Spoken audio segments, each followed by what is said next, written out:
Good morning again. My name is Steve Bruckner, and I'm with the Fraser Stryker law firm in Omaha, Nebraska, and it's my privilege this morning to serve as a moderator for our CEO panel. We have three gentlemen from three major utilities here in Nebraska. I think they're familiar to many of you, but I will begin with a brief introduction of each of these three gentlemen.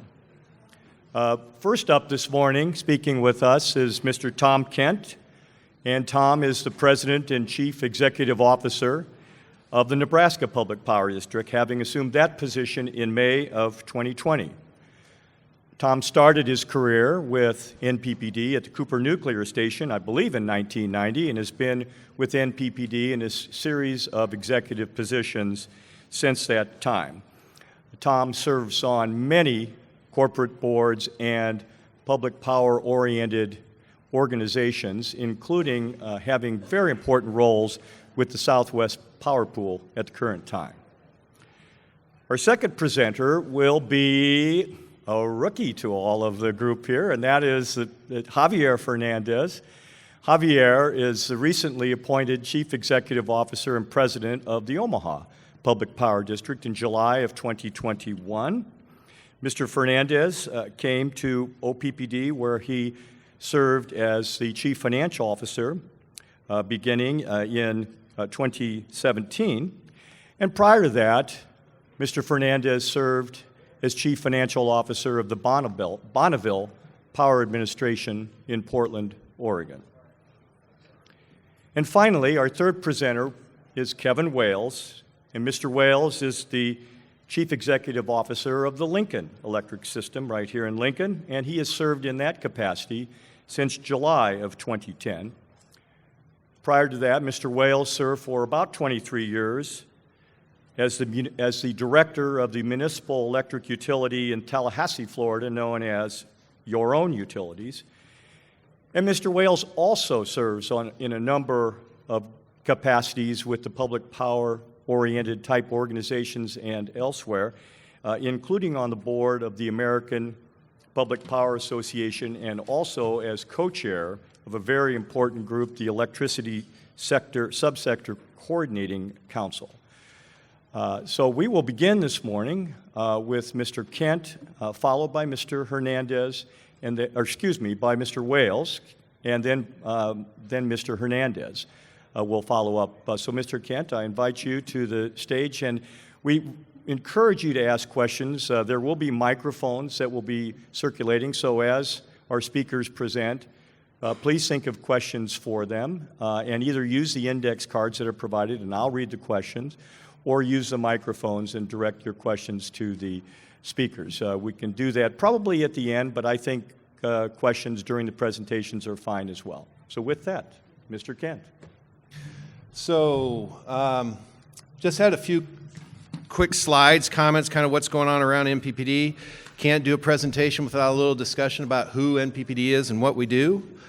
We are a large public power provider here in the state of Nebraska. We're in the generation, transmission, and distribution business. We have about $1.1 billion of revenue. Our chartered territory covers 86 of the 93 counties. So in eastern Nebraska, most of that territory is served by OPPD, for example, and we serve a few of the municipalities in that area.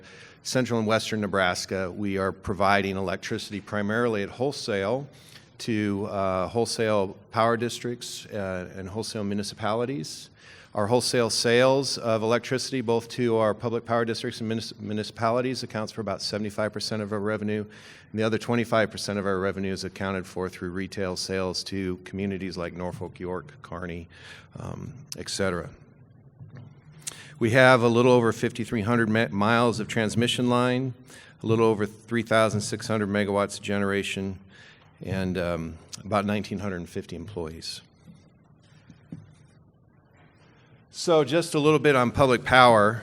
Nebraska is the only state in the nation that's entirely served by public power entities, and whether you're talking about us, OPPD, LES, any of the rural power districts, any of the rural cooperatives, any of the municipalities that you may be served by, the benefits are the same. And our forefathers in the 1930s in the legislature that created this system in Nebraska, I think, did something that was very visionary, and has served the people of Nebraska very well through locally owned and controlled not-for-profit electric utilities that are solely and strictly customer-focused. Our reason for being is to serve our customers. All of our contracts, all of our opportunity to serve is based on providing that long-term outstanding service to our customers. And we all focus very hard in doing that in a responsible manner, making sure that we're good corporate citizens. We're Nebraskans. We live here in Nebraska. We work with you. We live in your communities. And it's important to have that community-centric customer focus. And that applies to any of the utilities that are in Nebraska. It's not just an MPPD, OPPD, LES thing. It applies equally to the local power districts and the municipalities that run their own municipal utilities as well.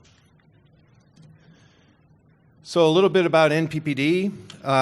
You can see on the left-hand side our generation mix for 2020, and this is our total generation that we use to serve not only our native customers but sell non-firm sales into the market. It's about 45.4% carbon-free. A big chunk of that is our nuclear power plant, Cooper Nuclear Station, which is down in Brownville, Nebraska. You can see wind and solar. It's about 6.3%. Hydro is almost 6%. So we believe in a very diverse mix of resources. All resources have their strengths and weaknesses, and I'm sure we'll have a little more time to talk about that today during the panel, but also as you go through the detailed discussions today and some of what we've heard already, it's that mix of resources that bring reliable, resilient service to the people of Nebraska and our customers. And when we look to powering our future and what we're focusing on at MPPD, it's really balancing those four things you see on the right-hand side. That is ensuring ongoing high reliability of our generation mix, assuring affordability of the power we sell to our customers, assuring sustainability and addressing all the issues, many of which we'll be talking about today related to carbon emissions and clean generation, renewable resources, and also addressing resiliency. And resiliency in the industry over the last few years has become more and more of a topic of discussion, and resiliency and reliability are inextricably linked. They really are two factors of the same kind of thing, and that's ensuring that there's reliable service, that's assuring that the utility systems have the ability to ride through, respond to, and restore after major events happen, whether it's a weather event or a squirrel that sits on the wrong place on a transformer on a pole in the alley. Does the utility have the capability to respond to those kinds of things? So NPPD for the last couple of years has been working on a decarbonization strategy. We've been focused with our customers to address and understand the business risk around carbon emissions in our resource mix. And we just went through a process really starting in March of this year where we started with some analysis that was provided from a couple of vendors that were hired to help us understand the what-ifs and capabilities and potentials of reducing our carbon mix. Through August, where we did a large public outreach process where we had 5 public meetings around the state. We did a survey that had over 4,000 responses to develop and implement a draft decarbonization goal for our utility. And so you see on the screen what the current draft of the goal is. Our board had a retreat last week in Nebraska City and finalized, at least from a draft standpoint, the potential wording for our decarbonization goal, and they will be taking that up in December, I believe, for final consideration and approval. So the goal basically says our goal is to be net carbon neutral by 2050. So look at reducing our resource mix as well as offsetting our carbon generation with other offsets. I'll talk about some of the work we're doing there. And while doing that, ensuring that we maintain affordability and reliability. So our goal has a couple what I would call off-ramps in it. So if for some reason as we move into the future and we don't see that ability to get to net zero with our affordability and reliability goals, our board's making a commitment to revisit those directives that they provide management and assess whether any adjustments need to be made.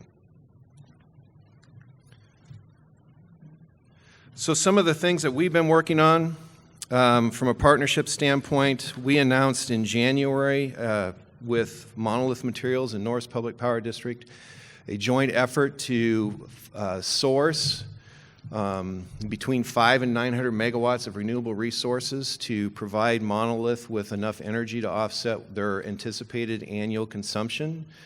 for their Olive Creek 2 facility, which is just in its early stages of construction. It will be an expansion to their facility next door to our Sheldon station by Hallam, Nebraska.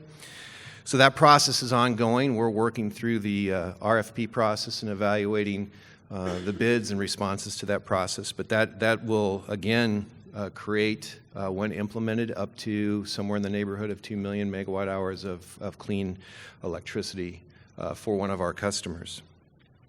We're also very engaged, as are my peers here, in the EPRI Low Carbon Resource Initiative, which is a industry focus across the nation working with EPRI to identify and evaluate new technologies, identify strategies to move our sector towards a carbon zero future, but not only that, but to move other economic sectors towards a carbon zero future. So how do we interact and interplay with things like electrification of the transportation sector, electrification or further electrification of the ag and industrial sector, for example.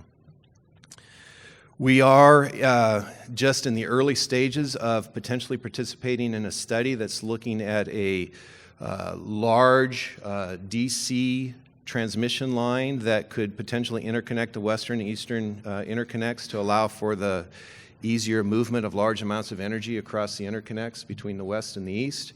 This is really, really early in the opening phases. You heard in the previous discussion about some of the transmission policy, and we just want to make sure that we have a seat at the table as those discussions are going on and understand whether there's economic viability and whether it's something that makes sense for the long-term future of the transmission grid in the United States. And then we are also in a 2-year pilot with Central Valley Ag, looking at ag sequestration, working with the ag industry. That's our largest industrial sector. We serve a lot of the ag portions of the state of Nebraska. We serve a lot of irrigation. So is there an opportunity to partner with the ag industry to create a way to develop and certify credits for carbon sequestration through ag practices? And that's really the focus of that effort to date for us. We've been very active in community solar. You can see what we have in terms of completed projects, a little under 10.3 megawatts, and in progress another 13.7 megawatts in various of our retail communities around the state. And we finished a multi-year upgrade in our metering infrastructure that allows us to have accurate metering information, provides two-way communication path to help us implement things like real-time pricing, providing better information on how customers use electricity, when they use electricity, et cetera. Other areas of focus, our board over the last couple years and will continue into the foreseeable future has been focused on efficient electrification, working with our customers to provide incentive programs around charging stations, electric vehicle incentives, other ways to use electricity efficiency, heat pump incentives, et cetera. And that's been a program we've been doing for a number of years, and this additional infusion over the last few years, and again, it's in our budget for this next year, is really focused on expanding in that area, especially around ways to help electrify the transportation sector. You know, Tom covered a lot of the things that many of us would do as executives of public power. He talked about what the advantages are of public power, so I won't repeat the advertisement for public power. We believe that's the best model and the most effective way for us to serve our customers. But probably one of the key things that I'd like to talk about is our decarbonization goal. So this is going to sound a little repetitive, probably with what I suspect Javier is going to talk about, what Tom talked about, but from the perspective of where LES is. To keep perspective with respect to LES compared to the statistics that Tom provided, we're obviously a municipal electric utility that has a appointed board of directors rather than elected board of directors. Same philosophy with respect to public power. We serve about 200 square miles, basically the Lincoln community and the surrounding communities, 145,000 customers, 1,300 megawatts of generation. Basically, if you look at the balance of it, it's roughly 1/3 coal, 1/3 gas, 1/3 renewables. The renewables is made up substantially of wind and hydro, but includes landfill gas and solar, and basically looking at trying to make sure that we're expanding and utilizing all the opportunity we can for decarbonized resources. So the board undertook a significant undertaking and looking at how should we set a decarbonization goal. And we initiated this actually, it was now 2 years ago, and it was over a year-long process with the board setting a goal last December. And the goal was to basically have net zero CO2 production from our power supply resources by 2040. Obviously, a pretty aggressive goal given what the opportunities are now.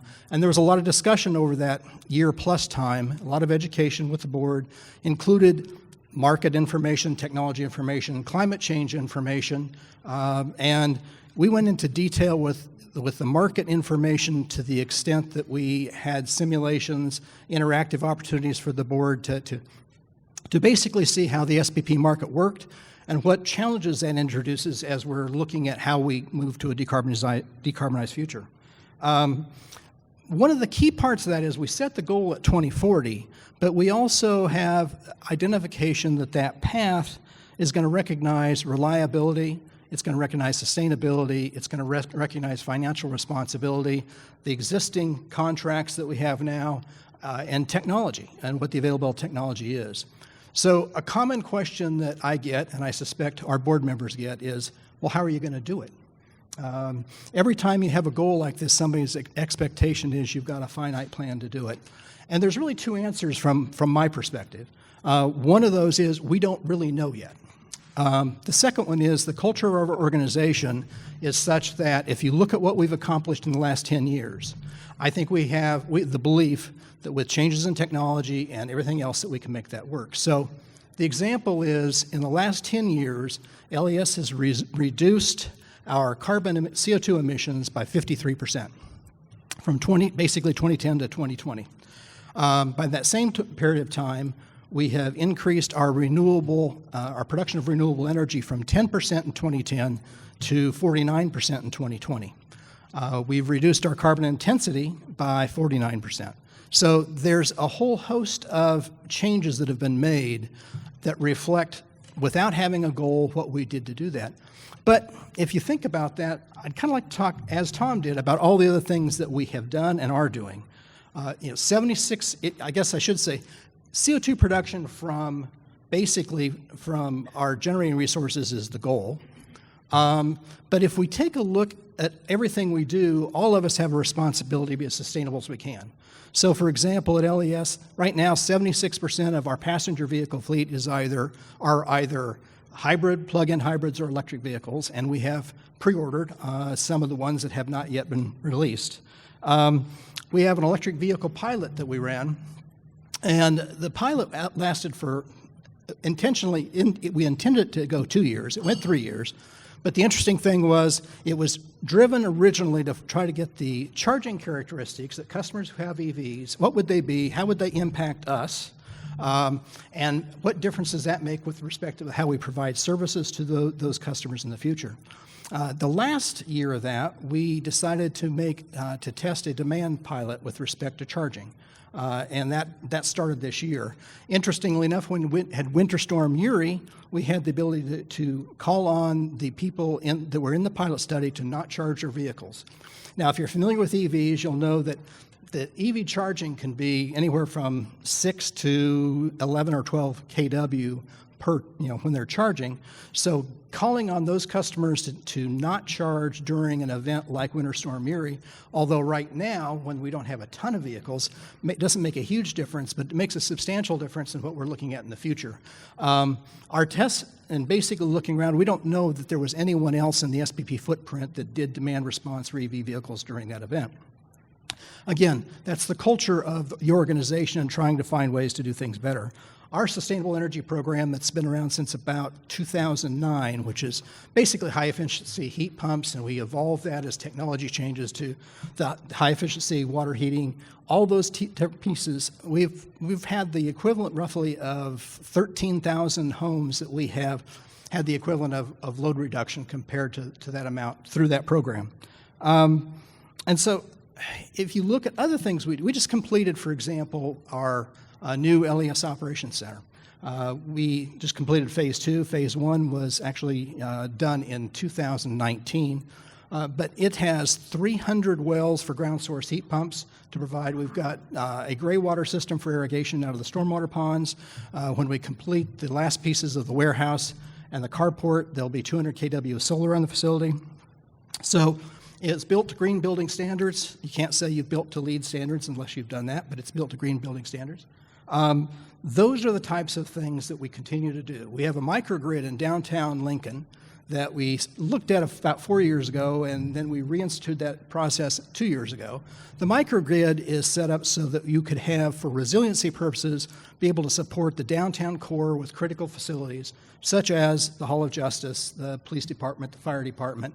But it also reaches out to serve an area that would include, for example, Pinnacle Bank Arena, so that if it's used as a staging area in a catastrophic event, you would have power there. We have a 27 megawatt gas turbine downtown, but we also have, within the footprint for that, there's 300 kW of solar, there's 500 kW equivalent thermal energy storage.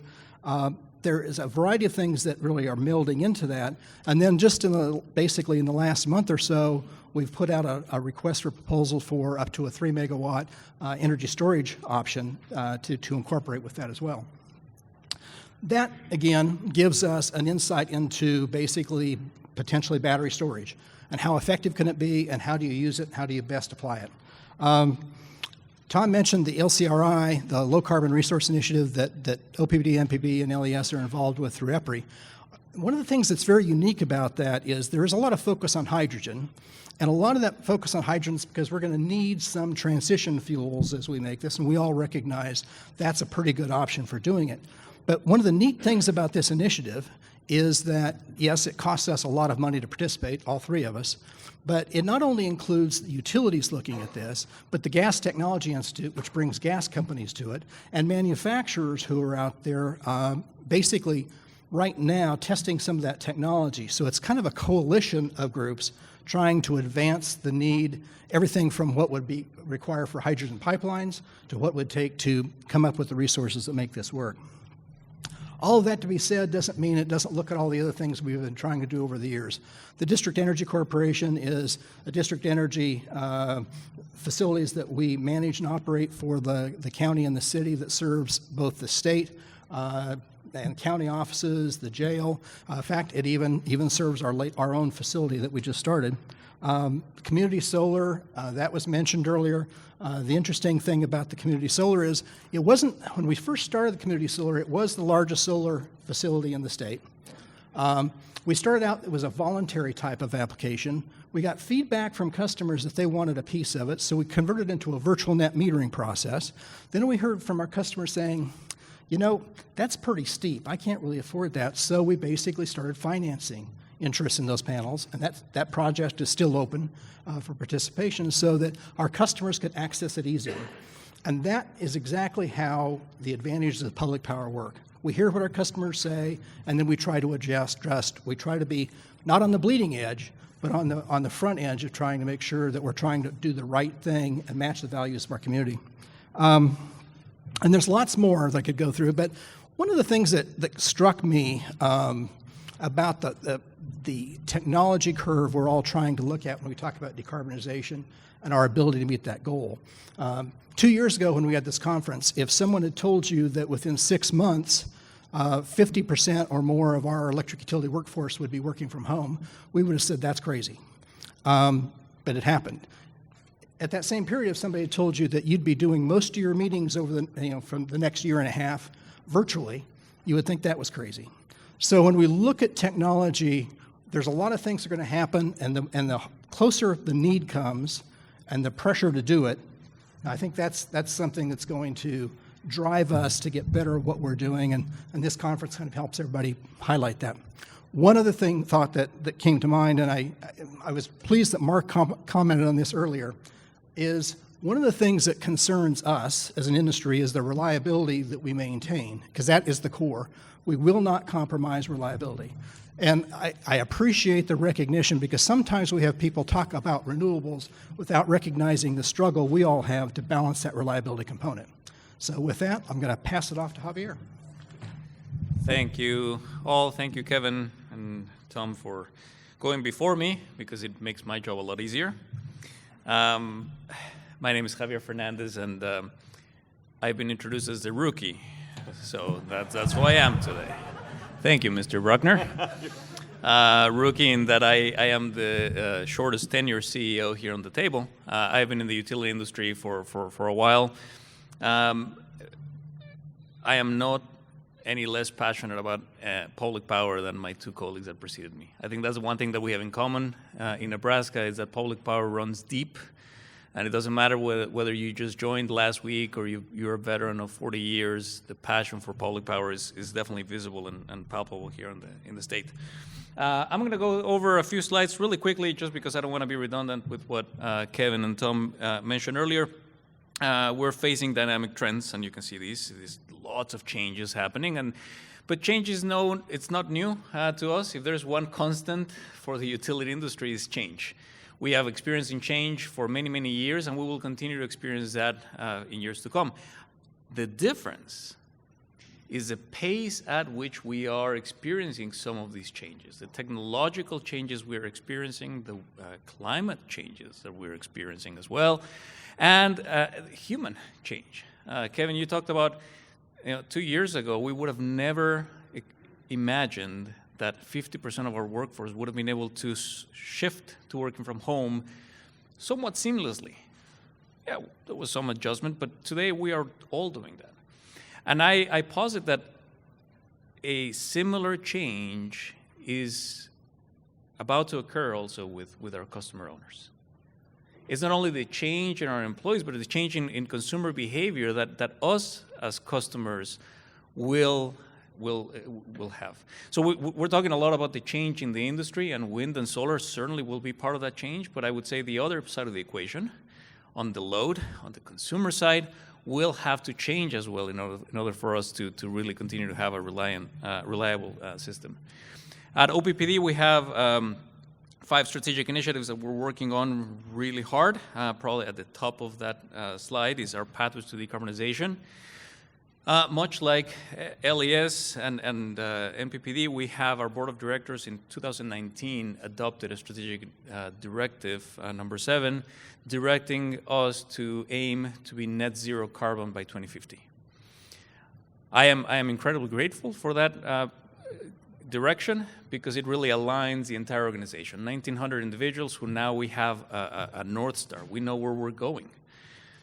Do we know exactly how we're going to get there?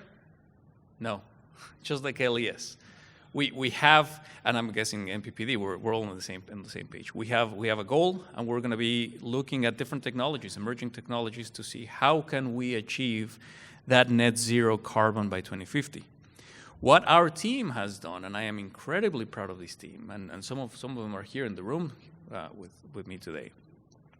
We have embarked on significant amount of studies, not only on the resource side and resource adequacy piece, but also on the transmission, the reliability portion of these studies. It's no longer just how are we going to generate carbon-free energy, but it's that capacity behind it that is going to keep our system reliable and resilient.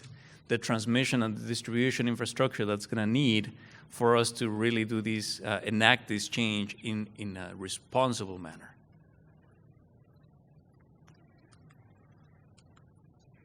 In front of you, and I'm not going to read these to all of you, but you can see we have a mission statement that is not very different than many other mission statements. So we are to provide affordable, reliable, and environmentally sensitive energy services to our customers. 3 legs of one stool. Easy to say, really, really hard to achieve. We are guided by 15 strategic directives that our board of directors get to vote on and periodically are modifying and updating. And also we have legal and regulatory obligations that you can see on the right side of the slide. Let me talk a little bit about the 3 legs of our stool, providing affordable, reliable, and environmentally sensitive energy services.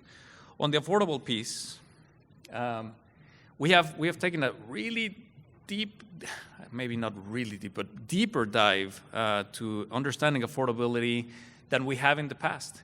It's no longer rates. We typically talk about rates in the utility industry because that's what we do. But our customer owners don't experience our rates as rates. They experience them as bills. Further, I would say, they experience those bills depending on their ability to pay those bills, depending on their income, depending on where they live. So we have continued to evolve our understanding, very clear, knowing what our statutory obligation is to keep rates low, but also looking at what effect those rates have on bills and what those bills mean to different people in our service territory. I'm very proud to report that for OPPD, our electricity burden, which is the average bill compared to the average income in our population, is 1.86% of a customer owner's household income. But that was not enough. Our board asked us, well, within our service territory, are there zip codes that are hurting more than others? And yes, there are. And you can see there are a couple of maps at the bottom that show our studies are now looking into different zip codes that have a higher electricity burden than others. Okay? Now we're looking at how our programs are looking at the energy assistance programs, for example. Are we deploying energy assistance programs to those zip codes that need it the most? And so there is a lot of activity that the utility is taking based on data that is making us better serve our customer owners on that first leg of the stool. And I understand this is, I could talk about this forever because I'm a former CFO and numbers are my thing, but let me jump onto the next topic here. The next one is reliability and resiliency. This year, if there's anything, if there's one positive thing that I'm going to take out of 2021, is that it provided a lot of really good lessons for the utility. Not very enjoyable, I can tell, but good lessons nonetheless. Storm Uri on February 15th and 16th caused us to have rolling outages, planned outages. That really tested the resiliency of the system. And when I talk about the system, I'm not talking just about OPPD, I'm talking about the entire Southwest Power Pool. The resiliency piece there, and resilience is defined as a low-frequency, high-impact event. Right? We've never, in the 75 years of history of OPPD, we've never experienced an event like this, so certainly low frequency, high impact. The impact that we avoided by having planned outages in February 15th and 16th was gigantic. Our entire footprint could have gone dark, not for a few hours, not for a few days, but potentially for a few weeks, when we had negative 30, negative 20 degree temperatures. What the Southwest Power Pool and all of us in the utility industry did, while uncomfortable for some, having to shut down your power for 40 minutes or an hour at a time, really saved the region from a catastrophic event. Our resilience was tested, and we passed. But it was a really good wake-up call for all of us not to take ever for granted all the investments and all the care that we have to put in to avoid a blackout event. Later in the year, in July, and this was exclusive to OPPD, 9 days into my tenure as CEO, I wake up at 1 a.m. in the morning, and let me tell you, at 1 a.m. on July 10th, wind was my worst enemy. And I'm saying this to the Wind and Solar Conference here. But, so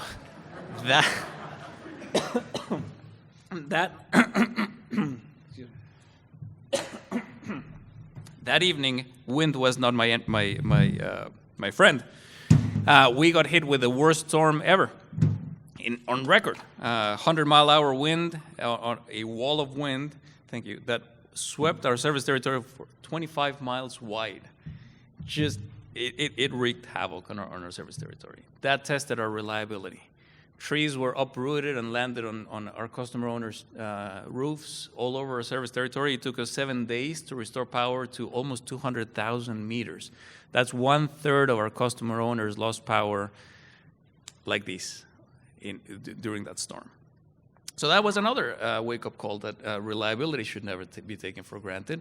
And it tested our distribution systems, which, again, I learned a lot about our distribution systems and our reliability in a matter of hours. Let me talk about the next piece, which is power with purpose. In an effort for us to grow and incorporate a growing demand, a growing load from our customer owners, and continue to decarbonize our utility, our system, we are in pursuit of 600 megawatts of utility-scale solar. Let me repeat that again, 600 megawatts of utility-scale solar. We are very close. In fact, we have a lot of approvals, and we have a signed contract with Community Energy to install 81 megawatts of utility-scale solar in Saunders County. That will be the largest utility-scale solar installation in the state of Nebraska. 16 times larger than our community solar that we opened up 2.5 years ago. So talk about the pace of change. This is gigantic. It's only 81 out of the 600, but we're moving forward. I'm going to talk about solar in the next slide. Now, how are we incorporating all of these solar? Well, natural gas is what we believe to be one of the bridge fuels that will allow us for this transformation. We're building 2 new power stations, Turtle Creek Station down in Sarpy County, and Standing Bear Lake Station in North Omaha. We announced on September 22nd, we executed a contract with the Zachary Construction Group for an engineer procure and construct contract. We are turning dirt. You can see here on the pictures, work is happening. We are actively working to build those 2 new peaking stations that will allow us to integrate 600 megawatts of additional solar energy with the same or better reliability and resilience framework. Talk about solar a little bit, where we've been. I talked about the first community solar we had. In 2019, we issued an RFP. That RFP resulted in a ton of proposals. Some of you may be in the room, so thank you for submitting those proposals. We learned a lot from those proposals. We ended up executing one PPA. We talked a little bit about land, and I hope we continue to talk about land during the next two days, because that has been probably one of the biggest challenges that I have personally experienced when working with communities on utility-scale solar. I don't know how many of you were there. I was there a few times with the Saunders County Planning Commission. Some of my colleagues were there. It was intense. It was very intense.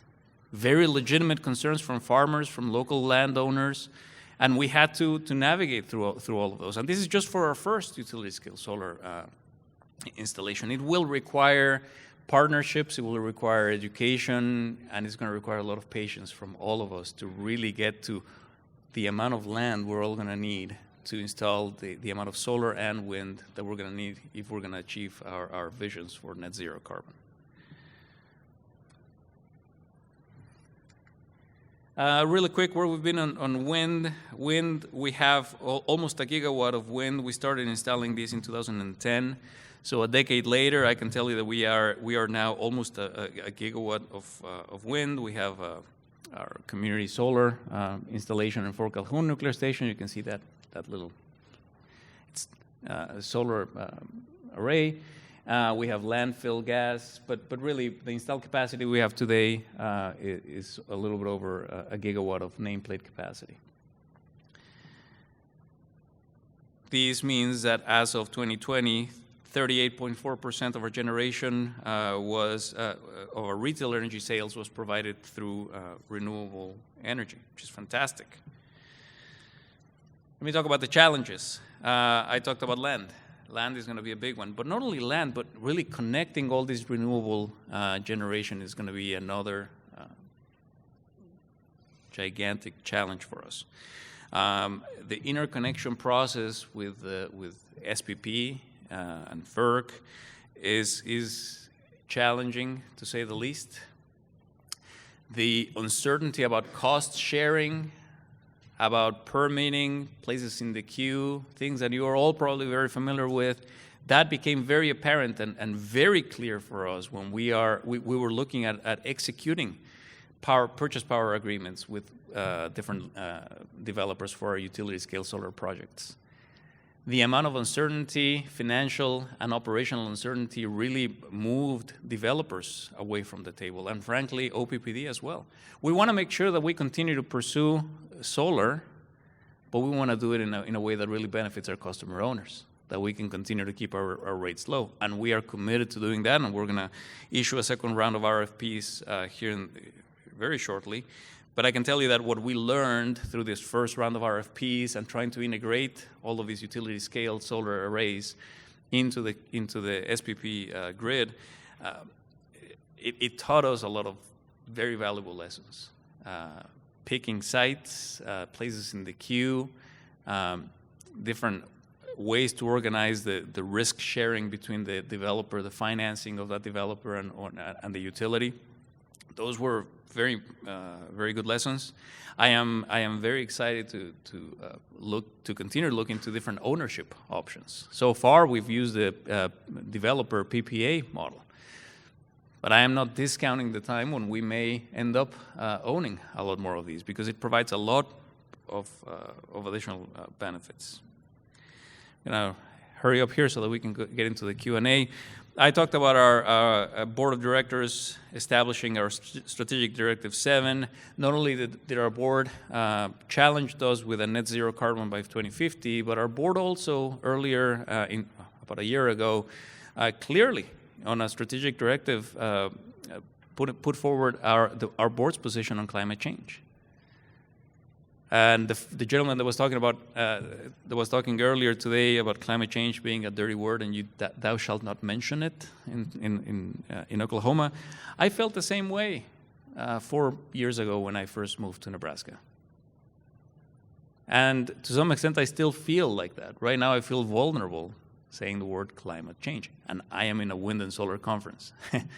It's not easy, but having the courage for us to tackle the issues that we have at hand, which is provide affordable, provide reliable power, but also it's power that keeps our environment clean, and acknowledging that those emissions are contributing to a vastly changing climate is important for us. I'm going to finish with these one stream of work that I am incredibly proud of at OPPD, and this is our Pathways to Decarbonization program. We have made long strides into understanding how are we going to get to this net zero carbon future by 2050. We have 4 streams. One is through our internal operations, what can we do internally to reduce our greenhouse gas emissions and our carbon footprint? Customers, I talked about earlier. What can we work with our customers? What type of partnerships and customer behavior we can influence for customers to help us achieve this challenge? Probably the biggest piece of our work is that energy portfolio that you see here. We released our preliminary results about a week ago on different pathways that we are seeing on how we could potentially achieve the net zero carbon future in 2050.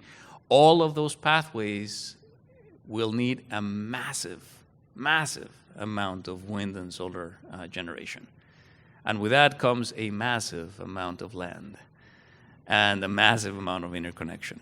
Now we have 29 years to get there, but 29 years is going to go this fast when you look at the challenges that we have ahead of us. And the last one is the community, right? How do we inform? How do we educate our community? How do we advocate and partner together to support this issue? It's not unique to the utility. Utilities play a big role in decarbonizing our communities, but we're not alone. We cannot do this alone without community partners. So, very exciting time for me to be joining the utility as a CEO at OPPD, and really excited to be here with all of you, because all of us together will continue to find solutions to achieve this net zero world that we're all envisioning. With that, I'll be quiet, and maybe Steve, you can moderate a discussion for us. Thank you. Well, now's your chance to ask some questions. I don't know if there are any from the floor right now. I'd rather get your questions. I have a few I could ask, but if anybody has a question, please fire away.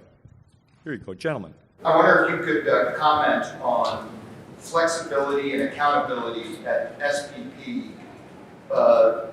in the role that they're going to play as the regulators. You can talk about these challenges that we have meeting decarbonized utilities?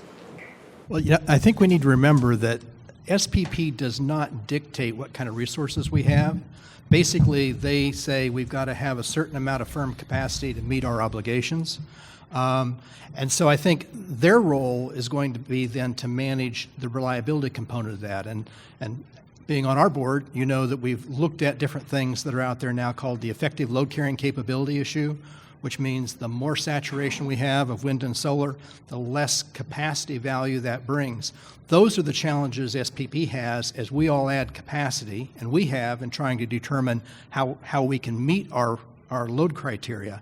But I think other than that, that's predominantly their role, and of course to make sure that the transmission system can support the resources going forward. So I know Tom may have some comments. He spends a lot of time with SPP as well. Well, I think you described it very well. SPP's role as a regional transmission organization is it's really around two areas. It's ensuring reliable transmission, and so they're responsible for things like transmission planning, for transmission system operation as reliability coordinators. So they don't directly operate the system; they coordinate the operation amongst the transmission owning members. They also set the rules for the market, right? And the market's really an energy market only, so it's based on primarily the price of fuel, but they do set rules in terms of capacity that the market participants need to bring in to ensure that there's adequate capacity available from a reliability standpoint. So after Winter Storm Uri, I think the lessons learned from that and what SPP does with that is it's not SPP in a vacuum. It's SPP and their membership working together to identify opportunities for improvements both in how the market works and how the reliability function works. And that's where the focus is. As Kevin pointed out, the resource mix decision in terms of what resources individual entities bring to the table is really at the individual entity or at the state level, depending on the regulatory framework in the state that you're working in.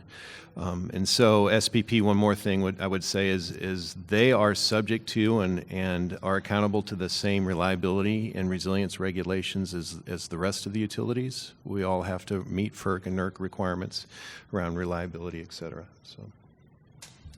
And you touched on that last piece that I was going to offer. It's SPP plays a role for sure. FERC plays a bigger role. And it's FERC in the sense of transmission tariffs and enabling the type of transmission infrastructure that is going to be needed interstate, but also in terms of fuel. Right? The coordination of the gas industry and the electric industry is one that we haven't talked about, and we can talk for days about that piece. But that's above SPP. It's above any RTO. It's really a federal coordination that will help both industries work better and coordinate better. Again, I'll say it again, I think natural gas will continue to be the bridge fuel for a really long time. So to the extent that we can coordinate those two industries at the federal level, I think we will all be better off. Thank you, gentlemen. Other questions? And please use the microphone. We do have people attending virtually, so we want them to hear the questions if possible. Other questions? It seems like all you gentlemen touched on decarbonization being a big part of your plans moving forward, and some ag aspects of it and others. The state of Nebraska has been seeing some larger scale, LB 650 driven permanent sequestration options, along with 45Q federal tax credits and other things. How do our utilities feel about maybe larger scale sequestration moving forward, and where do you see that fitting into your decarbonization goals? Maybe say in the short term, next 5 to 10 years. Well, I'll start. For NPPD, it's something that we've been following very closely and actually working very actively in. We were pretty actively engaged in the process that resulted in LB 650 being approved, and I think that creates opportunities for us, and more than just us. It creates opportunities for the ag industry in the state as well, ethanol industry, et cetera. We also have been working over the last several years and continue to work on projects related to identifying and understanding the economic and technical feasibility and viability for things like carbon sequestration. So looking at carbon capture and storage technologies for our major power plants that are non-nuclear, jail gentleman stations specifically, and we've gotten some DOE grant funding, and we're working with private industry to evaluate some of those projects and Hopefully, you got to turn over a lot of rocks to find the one that's got gold underneath, right? But that's been a strategy of ours for several years. And certainly in the area of carbon sequestration and storage is a potential opportunity. Yeah, I don't think I really have anything to add to what Tom said, other than we all need all the tools in our toolbox we can get as we're going to approach the decarbonization issues. And that's the reason I think that you see we're all talking about a net goal. That is the key to that. But I will let the rookie take the next one. I was going to make a smart comment, but I won't. Our preliminary results for the pathways to decarbonization that were shared a few days ago clearly show the need for us to have an offsetting technology, and carbon sequestration is certainly one that we're looking at. In terms of level of maturity of technology, is one that we unfortunately don't see as being mature just yet, but I think we're obviously looking at how that technology will allow us to achieve that net zero future that we have in the future. I'll just tell you that many of the scenarios that we looked at into 2050, without the advent of other technologies like hydrogen or small modular reactors, does have us with quite a bit of capacity generation with natural gas, with offsets, I hope, coming from carbon sequestration. So we are counting on that technology, but we have to look at all of the different technologies that are available and how fast they're going to be able to evolve, and for us to take advantage of. But one thing is the technology, the other piece is then the community. Where do you put all of that carbon? So I think doing a lot of the work earlier on with legislative work will help pave the way, so that when the technology is available at massive scale, we have a good partnership and framework in the state to work with it. Thank you for the question and for the answers. Here's a question that I have regarding distributed energy resources. I don't think we've touched on that yet, but as many of you know, the FERC has issued Order 2222, allowing aggregators of distributed energy resources to participate as market participants in Southwest Power Pool and other RTOs. So that's kind of a game changer as it evolves in our industry. Do you have comments on how you see DER fitting in and public power accommodating that here in our state and throughout the country?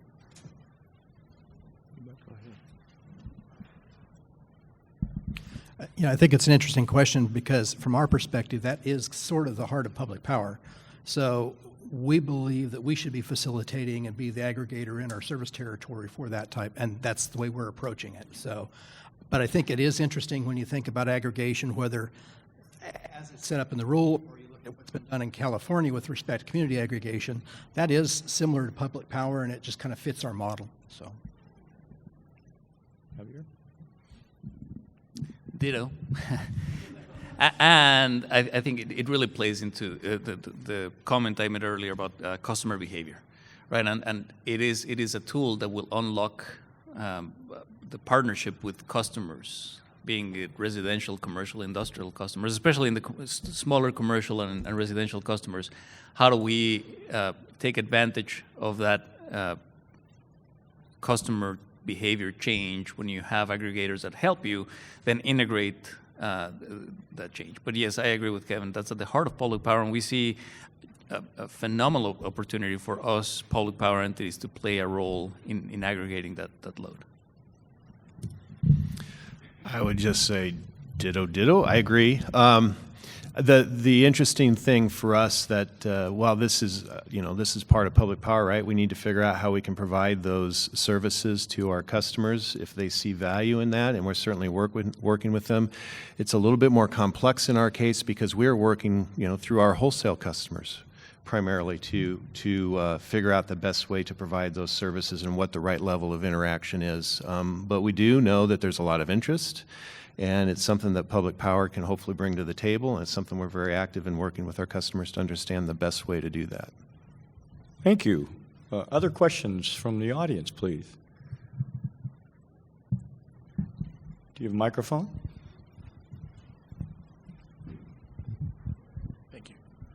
Yeah, with your decarbonization goals, when do you see a need within your supply portfolios for large scale energy storage? Yeah, I know you're all doing respective pilots, but I'm talking like 50 to 100 megawatt size projects.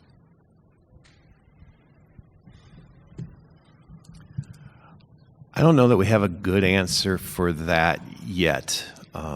One is we're just at the front end of our next integrated resource plan, so we'll test and evaluate those things a lot. And the other is large-scale energy storage is definitely a need that will help all of us in the utility industry solve some of the challenges with the intermittency of the wind and solar resources specifically. And I think over the long haul, there will be technology developments that will help make those things affordable from a large-scale standpoint, but they're a ways off. And as Javier said several times, probably right now the best way to bridge from here to there economically is looking like natural gas in a lot of cases.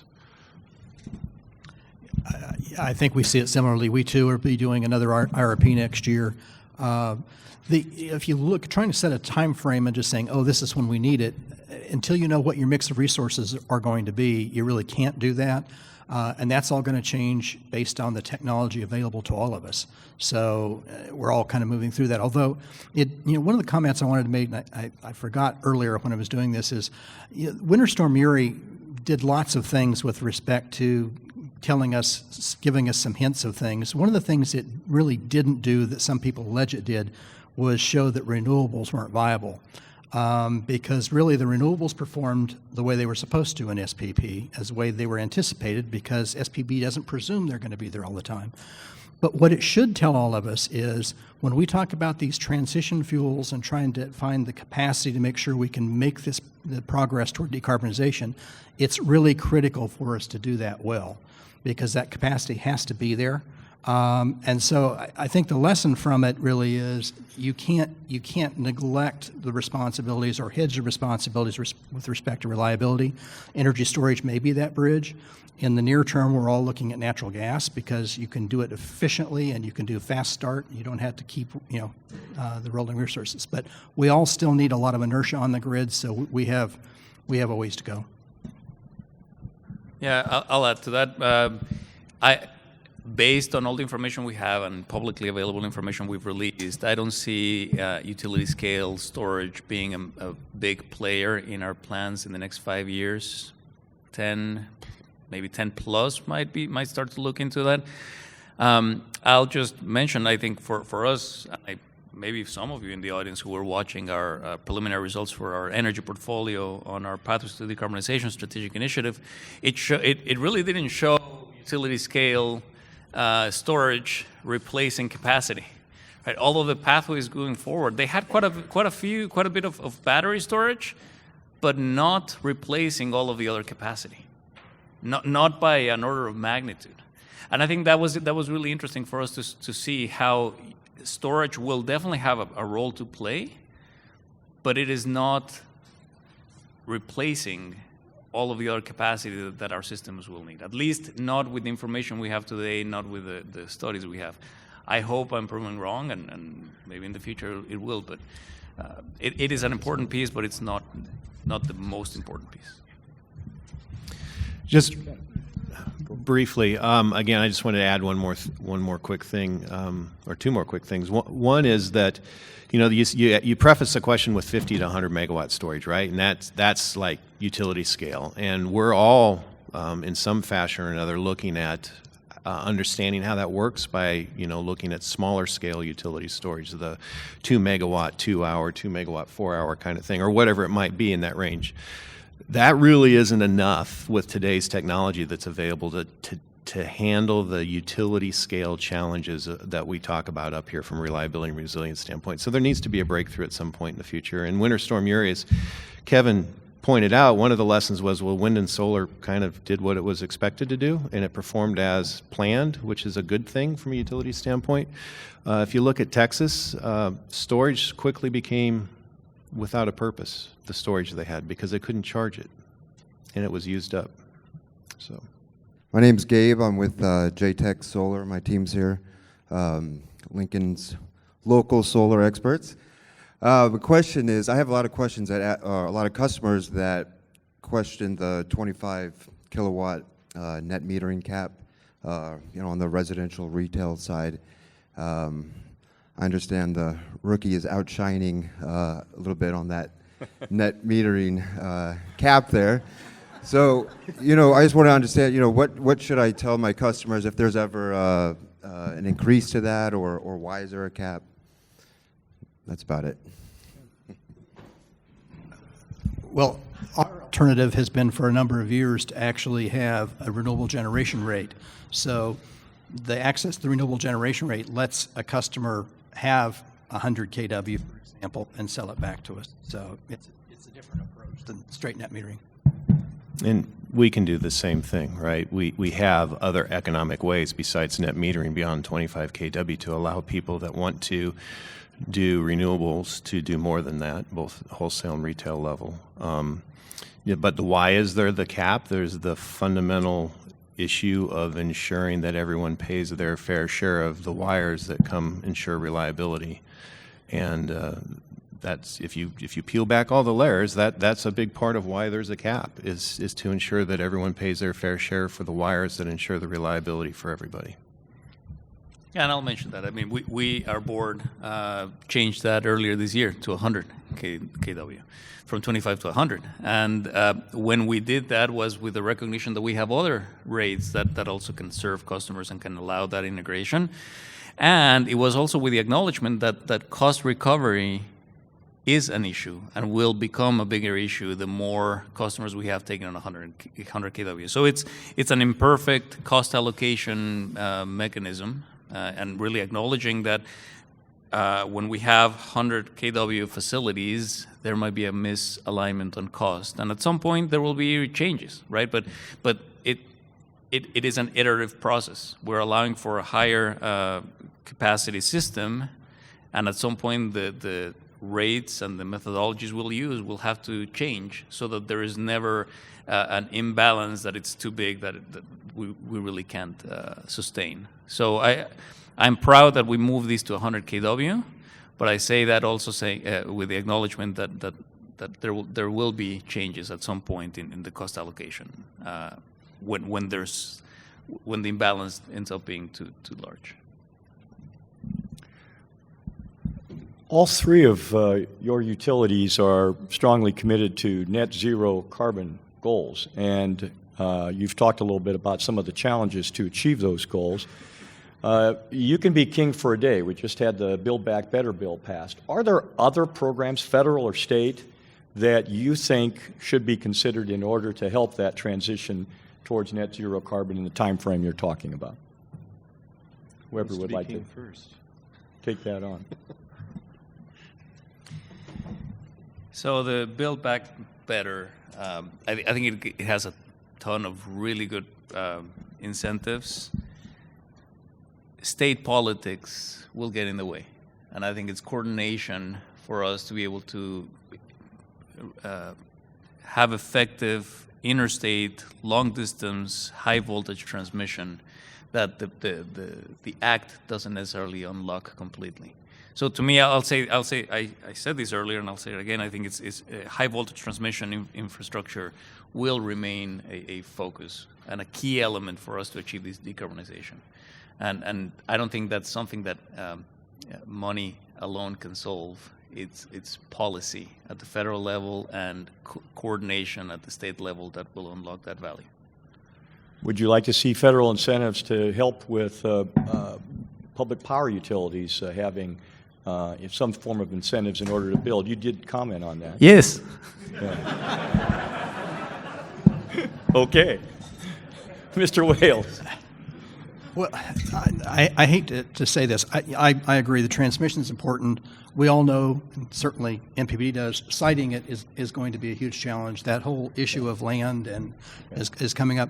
The other thing that concerns me, too, is what we know about the bills are very little. If they're not done right, there's a lot of unintended consequences that could come from that. So I think running out just saying a simple answer is, gee, we ought to get subsidies for this or that. We know that there can be unintended consequences that hurt, who would have thought years ago that we would have all the kind of negative pricing we have now, for example, and how that changes how the markets work and how we look at resources. So I guess I think, yes, we want public power to be treated on a level playing field with respect to any of the incentives that are out there, but I hope the incentives are careful and not really going to be driving markets in an adverse way. So. Yeah, I would agree. I guess if I were king for a day, some of this may be in the bills that exist now. Some I don't know because they're this deep and we read that much. But certainly the leveling of the playing field so that all the utilities have similar access to the incentives that are available. But one of the challenges that Kevin pointed out is incentives. You need to think of them as short-term things to ensure the development and commercialization of new technologies, and they don't become a long-term crutch because they can have unintended consequences on markets. And I think we're seeing some of that. So king for a day is not only ensuring that there's a balanced playing field, but ensuring that we keep our eyes on letting incentives run out when they're no longer needed, when things are commercially competitive without them. So. I'm curious, when you're modeling or picking your future energy mixes, how do you take into consideration high voltage interstate transmission and how that could change what makes sense for Nebraska? Thank you for the question. That is critical. So the results we shared on our preliminary results for pathways to decarbonization clearly show we have not completed our reliability and resilience analysis, our transmission reliability analysis. So we are taking that into consideration, and we are, again, from a resource perspective, getting a lot of input and all those inputs into the models. We're developing different scenarios. Those scenarios are yet to be paired then with transmission analysis. We can never consider these done just at the resource level without having a thorough analysis on the transmission planning, on the transmission, on the reliability and resilience part of the study.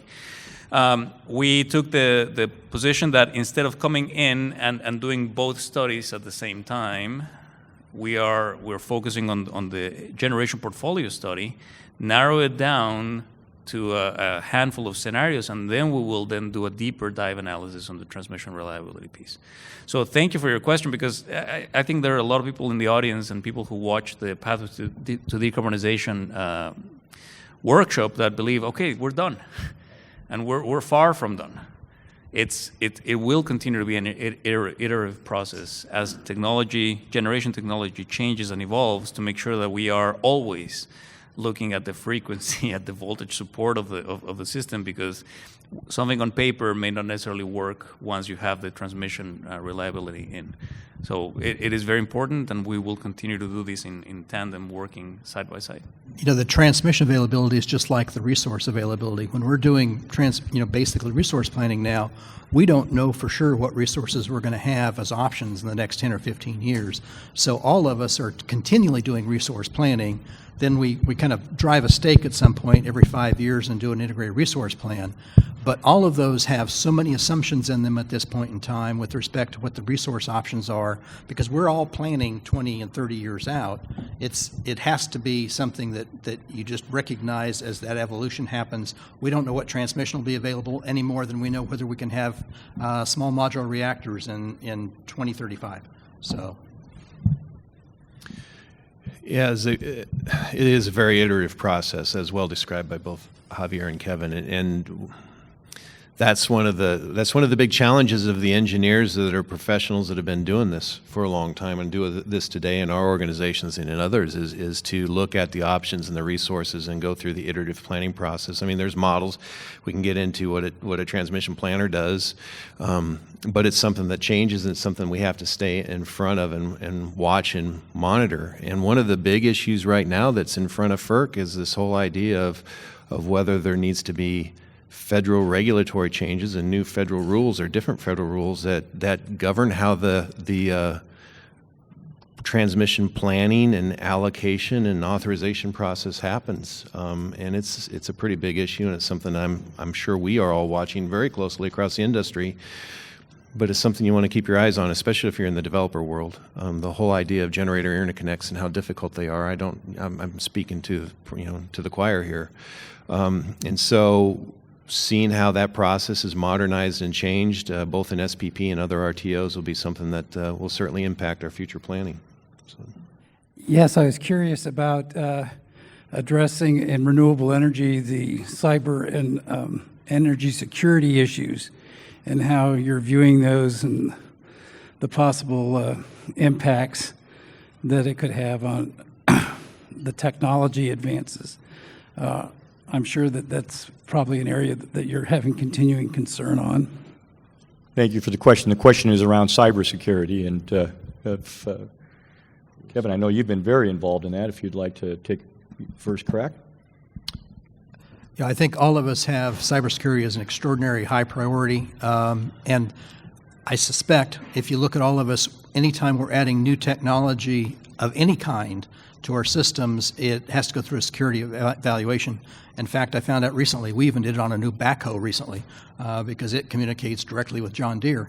So everything we add, whether it's a generation resource or whether it's other kinds of equipment, we're doing those resource evaluations or those security evaluations on.